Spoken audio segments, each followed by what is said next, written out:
আপনি কি কখনো ভেবে দেখেছেন আপনার মাথার উপরে যে আকাশ সেটি ঠিক কতটা নিরাপদ?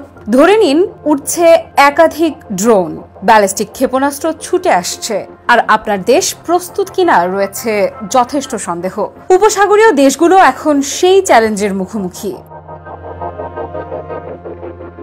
কাতারের ওপর ইসরায়েলের সাম্প্রতিক হামলার পর গালফ কোঅপারেশন কাউন্সিল জিসিসি জরুরি বৈঠক করেছে। মহাসচিব জাসেম মোহাম্মদ আল বুদাই ঘোষণা করেছেন, কাতারে আক্রমণ মানে সমস্ত সদস্য দেশের ওপর আক্রমণ। শুনে কি মনে হচ্ছে না যেন এক মুহূর্তে পুরো উপদ্বীপ যুদ্ধ বিধ্বংসী রেডি মোডে চলে এসেছে? এখানে একটা প্রশ্ন, এই আকাশ প্রতিরক্ষা কি সত্যিই যথেষ্ট? জিসিসির 6 দেশ সৌদি আরব, সংযুক্ত আরব আমিরাত, কাতার, কুয়েত, বাহরাইন ও ওমান স্তর ভিত্তিক আকাশ প্রতিরক্ষা নেটওয়ার্ক তৈরি করেছে।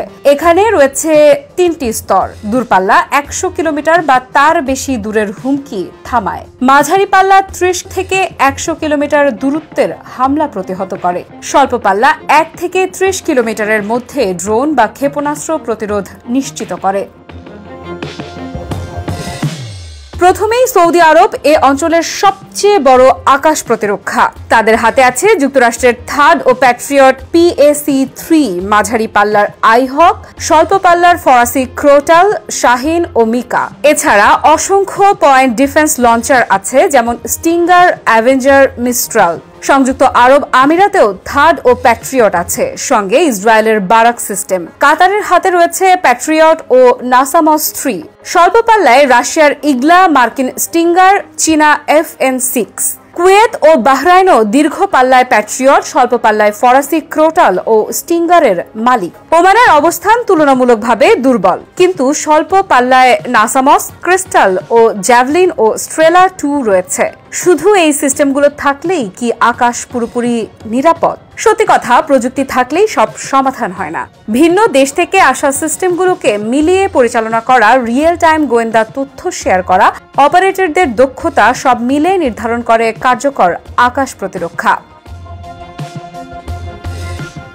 জিসিসি জরুরি বৈঠকে ঠিক কি সিদ্ধান্ত নিল?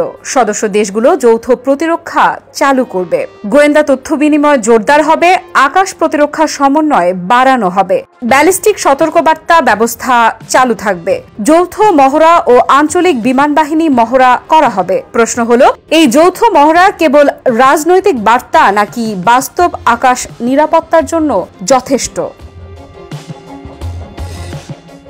জিসিসির সামরিক ব্যয় 2023 সালে $114.5 বিলিয়ন।